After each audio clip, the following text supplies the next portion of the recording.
నేపాల్ కొత్త ప్రధాని బాలేంద్ర షా ఒక సంచలనమైనటువంటి నిర్ణయం తీసుకున్నాడు.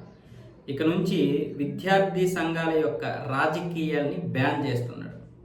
అక్కడికి ఏం తీసుకొస్తున్నాడంటే కౌన్సిల్, స్టూడెంట్ కౌన్సిల్ని తీసుకొస్తున్నాడు. ఇంకెక్కడా కూడా పాలిటిక్స్ ఉండకూడదు. విద్యార్థి దశలో రాజకీయాలు దేనికి అంటున్నాడు ఈయన.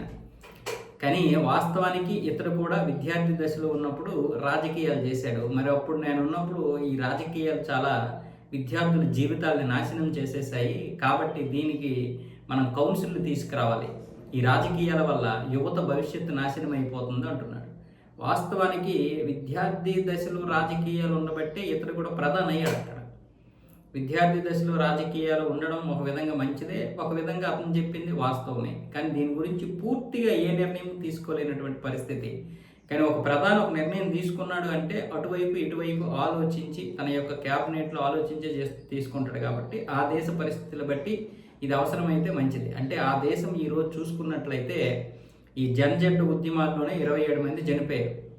ఈ రాజకీయాలు వీళ్ళకి అవసరమా, ఇంత ఇది అవసరమా అన్న విధంగా ఆయన మాట్లాడుతున్నాడు. అయితే ఇక్కడ ప్రధాన అయింది కూడా దానికోసమే. ఆయన ఈ మార్పులు తీసుకొస్తాడని, ప్రభుత్వాల్లో అవినీతిని పోగొడతాడని. ఈ 27 మంది చనిపోయారు కదా, వాళ్ళకి ప్రతి ఒక్కరికి కూడా ఒక ఉద్యోగం ప్రభుత్వం తరఫు నుంచి ఉద్యోగం ఇస్తాము ప్రతి కుటుంబానికి కూడా అంటున్నాడు. మొత్తానికి ఏ మార్పులు తీసుకొస్తాడో కానీ ఇంకా అప్పుడే బాలేంద్ర షాని మనం ఒక ఘాటుని కట్టలేము. కొన్ని సంవత్సరాలు, 2-3 సంవత్సరాల పరిపాలన అయితే కానీ విషయం ఏంటనేది తెలియదు.